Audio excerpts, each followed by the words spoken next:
जय भोले की यह प्रस्तुति दूषित मानसिकता के इस पापी युग को समाप्त कर प्रकृतवाद के नए युग की स्थापना करने के लिए है। अतः आज दिन बुधवार दिनांक 10 जून 2020 है और हमारे रिसर्च की यह 5वीं प्रस्तुति है। हमारा नाम सन्यासी स्वामी बिजलानंद सरस्वती है। हम भगवान शंकर या बाबा आदम की उपलब्धि सनातन धर्म में एक हिंदी भाषी भिक्षु सन्यासी संत हैं। अभी हम पंजाब में भिक्षा भोजन कर रहे हैं। अतः हमारा यह सभी प्रोग्राम लगभग 10 वर्ष पूर्व से बनाकर रखा हुआ था। आज हम केवल इसका वीडियो बनाकर आम जनता के लिए प्रस्तुत कर रहे हैं। विश्व का प्राचीन इतिहास यह प्रमाणित करता है कि मानव सभ्यता आज से 11,000 वर्ष पूर्व में प्रारंभ हुई थी। इसलिए आज मनुष्य के पास धर्म, राजनीति, विज्ञान के रूप में जो भी उपलब्धियां हैं वह 11,000 वर्ष के अंदर की हैं। इस गणना के अनुकूल हिंदू धर्म में सतयुग, त्रेता युग, द्वापर युग एवं कलयुग लगभग 2,500 वर्ष के हुए। अगर इसको कोई गलत मानेगा तो विश्व का प्राचीन इतिहास गलत हो जाएगा और यह कभी भी संभव नहीं है। इसलिए यह अचल है कि सनातन काल आज से लगभग 10,000 वर्ष पूर्व में प्रारंभ हुआ था। भौतिक मस्तिष्क को समाप्त कर प्राकृतिक मस्तिष्क को क्रियान्वित करने का प्राचीन पूर्वजों का प्रयोग प्रमाण। मनुष्य की भौतिक मस्तिष्क क्रिया या इच्छा शक्ति ऑडियो जैसे कार्य करती है और प्राकृतिक मस्तिष्क क्रिया वीडियो या दर्शन साध्य जैसे कार्य करती है। आदिकाल में मौसम दुर्घटना के बाद भौतिक मस्तिष्क के निर्माण के कारण प्राकृतिक मस्तिष्क की दर्शन क्रिया समाप्त हो गई थी। प्राकृतिक मस्तिष्क को पुनः दार्शनिक बनाने के लिए सर्वप्रथम भगवान शंकर ने शिवलिंग का आविष्कार किया था तथा उसका दर्शन कर अपने हृदय में उसका चित्र बनाकर मन की तरंग को मस्तिष्क के अग्रभाग से शरीर में उतारकर अपने भौतिक मस्तिष्क को समाप्त किया है और नाद या नगाड़े की आवाज़ द्वारा अपने शिव शक्ति मस्तिष्क को क्रियान्वित कर तत्व ज्ञान पर आधारित सामवेद उतारा था। उस समय संपूर्ण एशिया में सनातन धर्म के प्रकृतवाद की मान्यता थी। इसके सभी प्रमाण आज भी हैं। सनातन काल के प्रारंभ से लगभग 5,000 वर्ष बाद त्रेता युग के अंत में भगवान शंकर की उपलब्धि लुप्त हो गई थी।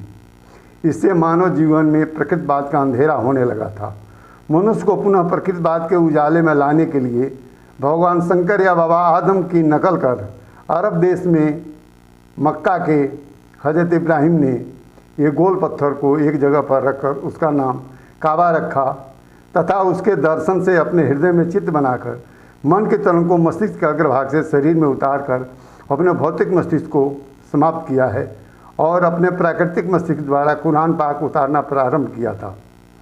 यह समय आज से लगभग 5,000 वर्ष पूर्व का है। फिर उन्हीं की मस्तिष्क परिवर्तन क्रिया की नकल करके पारसी सभ्यता के मूसा अलैहिस्सलाम ने मजहब यहूदी बनाया है। यहूदी लोग मजहब इस्लाम के साथ पारसी सभ्यता के आग की पूजा भी करते हैं तथा हजरत इब्राहिम की नकल हजरत ईसा अलैहिस्सलाम ने किया, पर इन्होंने अपने हृदय में काबा के दर्शन का चित्र नहीं बनाया बल्कि क्रास के दर्शन का चित्र हृदय में बनाकर अपने भौतिक मस्तिष्क को समाप्त किया है। मोहम्मद साहब ने भी हजरत इब्राहिम के जैसे ही काबा के में रखे गोल पत्थर का अपने हृदय में चित्र बनाया और इससे अपने भौतिक मस्तिष्क को समाप्त कर प्राकृतिक मस्तिष्क द्वारा कुरान पाक को संपन्न किया है। जैन धर्म के महावीर स्वामी की छाती के ऊपर एक फूल का निशान है, अर्थात उन्होंने उस फूल का हृदय में चित्र बनाकर अपने भौतिक मस्तिष्क को निष्क्रिय किया था। महात्मा बुद्ध ने भी एक गोल पिंड बनाकर उसका दर्शन किया तथा उसका अपने हृदय में चित्र बनाकर अपने भौतिक मस्तिष्क को निष्क्रिय किया है। महात्मा कबीर साहब ने एक नग की एक माला धागे से अपने गले में बांधकर उसको अपने हृदय पर रखा और उसका चित्र बनाकर अपने भौतिक मस्तिष्क को निष्क्रिय किया था।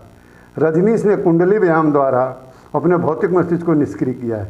इससे यह अचल प्रमाणित है कि सभी धर्मात्माओं ने अपने भौतिक मस्तिष्क को समाप्त करने के लिए एक ही सिद्धांत का प्रयोग किया है और सभी धर्मात्मा ज्ञान ईमान तक सीमित रह गए हैं। कोई भी धर्मात्मा भगवान शंकर जैसे नगाड़े की आवाज़ का प्रयोग करके ज्ञान ईमान को पैदा करने वाले अपने आदि शक्ति मस्तिष्क को अचल क्रियान्वित नहीं किया है। अतः कोई भी ज्ञानी व्यक्ति किसी धर्म मजहब का नहीं होता है। अगर कोई व्यक्ति किसी धर्म मजहब में रहकर अपने को ज्ञानी समझे तो वह ज्ञानी नहीं होगा, क्योंकि धर्म मजहब एक परंपरा है, एक समाज है, और ज्ञानी व्यक्ति किसी भी परंपरा या समाज के अधीन नहीं रहेगा। ध्यान दें, सनातन धर्म को छोड़कर सभी धर्म मजहब ज्ञान ईमान को अपने जीवन की अंतिम उपलब्धि मानते हैं। जैसे हिंदू धर्म के गीता में ब्रह्म या ज्ञान को श्रेष्ठ बताया गया है और इस्लाम में ईमान को श्रेष्ठ बताया गया है। इन्हीं सभी मान्यताओं के कारण सभी धर्म मजहब अधूरे हैं, क्योंकि आदिकाल में मौसम दुर्घटना के बाद कच्चा मांसाहारी भोजन करने के कारण ज्ञान ईमान की तरंग से शनि शुक्र या नेकी बदी की दो तरंगें अलग से पैदा हो गई थी। इससे ज्ञान ईमान की जीवन क्रिया के दो रास्ते बन गए थे। अतः पश्चिम के लोगों ने शिक्षा का आविष्कार करके अपने दूषित मस्तिष्क क्रिया को प्राकृतिक मस्तिष्क मान लिया है और आज इसको पूरा विश्व मानता है। इसी दूषित मस्तिष्क क्रिया के कारण शनि बदी की तरंग सबल होती आई है, जिससे मानव जगत दिन प्रतिदिन अपने पतन के किनारे चलता गया है। आज अगर इस मानव जगत में परिवर्तन करना है तो जिस तरह ईसाई धर्म में कैथोलिक पंथ के लोग प्रभु यीशु के जन्मदाता मरियम की पूजा उपासना करते हैं, उसी तरह सनातन धर्म ज्ञान ईमान को पैदा करने वाले आदि शक्ति या शिव शक्ति या खुदा के नूर की उपासना का धर्म है। क्योंकि खुदा के नूर की मस्तिष्क क्रिया में स्थापित होने पर शनि शुक्र या नेकी बदी की तरंग अपने आप समाप्त हो जाती है तथा खुदा के नूर की मस्तिष्क क्रिया में सभी प्राणियों को जैसे तत्व ज्ञान की अचल जीवन पद्धति है। हमने बचपन में अपने जिन पूर्वजों को अपनी आंखों से देखा है वे हमसे बहुत ही सरल साधारण थे। इसलिए 1500 वर्ष पूर्व मनुष्य की मानसिकता प्रकृतिवाद के बहुत नज़दीक थी, जिसे सरलता से परिवर्तित किया जा सकता था। पर आज की जटिल हुई मानसिकता को वैज्ञानिक सिद्धांतों के प्रयोग द्वारा ही परिवर्तित किया जाएगा।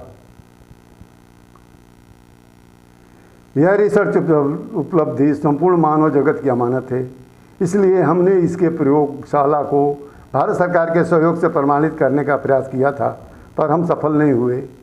हमारी मजबूरी यह है कि हम हिंदी भाषी हैं, इसलिए विश्व की कोई अन्य सरकार हमारे द्वारा इसे प्रमाणित कराकर आप तक कैसे पहुंचाएगी। आप इस दिशा में कार्य करें तथा इस प्रोग्राम को भारतीय समाज के जन जन तक पहुंचा दें। हम अपने आने वाले अगले प्रोग्राम में ज्ञान ईमान कितने प्रकार का होता है, इसका प्रमाणित विवरण एवं प्रकृति की नज़रों में संविधान कानून क्या है, इसका जीवन के साथ क्या संबंध है, इसका प्रमाणित विवरण प्रस्तुत करेंगे।